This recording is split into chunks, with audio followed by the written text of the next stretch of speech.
Hello guys. Natatandaan niyo yung last na video ko or reviews ko yon sa Berry Harmony na nabili ko. Yun yung last February na legit or fake. Kung natatandaan niyo yun, pwede kayo dun sa first ever video na ginawa ko, pwede niyo po siyang panoorin. Regarding dun sa legit at saka dun sa fake na Berry Harmony. Ngayon naman is ito ay yung sinasabi ko na fake na ni-review ko before. So, after a month, tingnan natin kung ano itsura nung fake na Berry Harmony.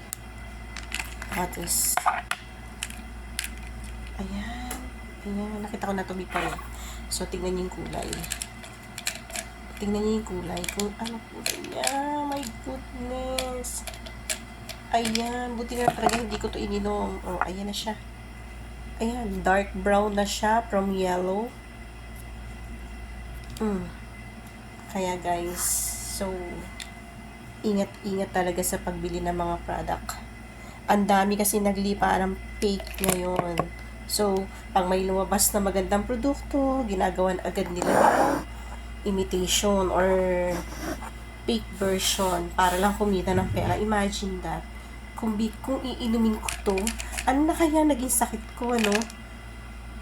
Imagine, ganito na itsura niya, ganito siya nag-transform. Grabe, kaya ingat-ingat kayo guys. So, dun sa first video ko, meron ako dun nilagay na link po ng Berry Harmony na Air. Yun yung legit store na nagbibenta talaga ng legit na Berry Harmony. So, yun lang naman. So, to update lang po yun. Dun sa first video ko. Yan, tandaan nyo to ha. Yung video ko, sorry guys. So, eto yan. So, parang parehong-pareho sila, no? Akala mo totoo. Pero kung titingnan mo, dito sa kanyang mga nakalagay dito sa ibaba, vegan, GMP, pero walang FDA approved.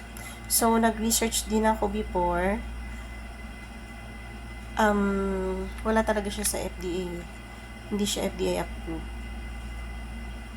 So, think twice kung kayo ay iinom ng ganito. Pero sa next video ko, may i-introduce ako sa inyo na yun yung iniinom ko ngayon. Which is so effective talaga siya. So, eto yun, no. Gagawan ko to ng reviews. Yan. Harmonize. So, yun lang muna, guys. See you on my next video. Bye-bye.